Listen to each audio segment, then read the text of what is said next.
ရန်ကုန်မြို့တွင်အင်အား4.5ဆင့်ရှိမြင်းကလေးလှုပ်ခတ်မှုကြောင့်မြို့ခံများစိုးရိမ်ထိတ်လန့်ခဲ့ရာဒီကနေ့ညပိုင်းရန်ကုန်မြို့မှာလှုပ်ခတ်သွားခဲ့တဲ့အင်အားသိသာတဲ့မြင်းကလေးကြောင့်အထူးသတင်းတွေနဲ့တင်ဆက်ပေးပါမယ်။ဒီကနေ့ည10:15မိနစ်ဝန်းကျင်မှာရန်ကုန်မြို့ခံတွေတိတိကျကျခန်းစားလိုက်ရတဲ့ငလျင်တစ်ခုလှုပ်ခတ်သွားခဲ့တာကြောင့်မြို့နယ်တော်တော်များများမှာရှိတဲ့ပြည်သူတွေဟာလမ်းမပေါ်အပြေးလွှာထက်ခဲ့ကြရပါတယ်။မိုးလေဝသနဲ့ဇလားပေတာညွှန်ကြားမှုဦးစီးဌာနရဲ့ထုတ်ပြန်ချက်အရ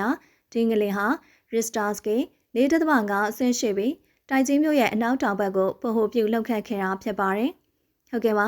အနားယူဖို့ပြင်ဆင်နေကြတဲ့ညအချိန်မှာရန်ကုန်မြို့ရဲ့မြို့နယ်တော်တော်များများမှာအိမ်တွေတုန်ခါသွားတဲ့အထိငလင်လှုပ်ခတ်မှုကိုခန်းစားခဲ့ကြတာပါ။အထူးသဖြင့်လှိုင်သာယာအင်းစိန်ရွှေပြည်သာ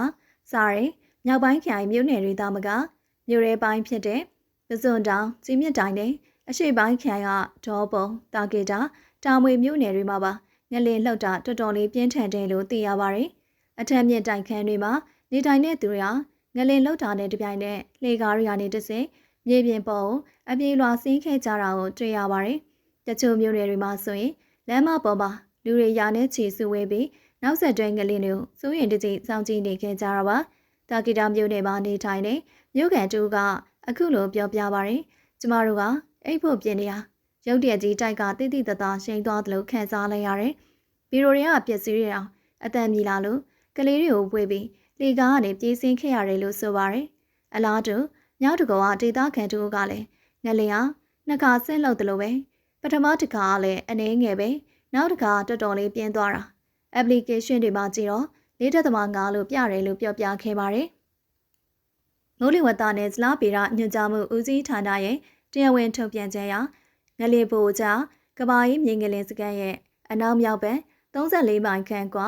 တိုက်ကြီးမြို့ရဲ့အနောက်တောင်ဘက်18မိုင်ခန့်ကွာရှိပါတယ်။မြောက်လက်တီတွ19.16ဒီဂရီအရှိလောင်ကြီးတွ95.85ဒီဂရီမြေအောက်နဲ့10ကီလိုမီတာကိုပုံပြုပြီးလှုပ်ရှားခဲ့တာပါ။ဒါအပြင်ဒီကနေ့ညပိုင်းမှာပဲနေပြီးတော့အနီးကိုပုံပြုပြီးအင်အားရစ်စတာစကေ3.38ငလင်တစ်ခုလည်းလှုပ်ခဲခဲ့တာကြောင့်မြန်မာနိုင်ငံနေရာအချို့မှာမြင်းကလေးလှုပ်ရှားမှုတွေစက်တိုက်ရှိနေအောင်တွေ့ရပါတယ်။အခုလှုပ်ခတ်သွားတဲ့ငလင်ကြောင့်လူသိဆုံးမှုဒါမှမဟုတ်အဆောက်အအုံပျက်စီးမှုသတင်းတွေကိုတော့လောလောဆယ်အထိအတည်မပြုနိုင်သေးပါဘူး။ဒါပေမဲ့ငလင်ပညာရှင်တွေကတော့ငလင်လှုပ်ပြီးတဲ့နောက်မှာနောက်ဆက်တွဲငလင်ငယ်လေး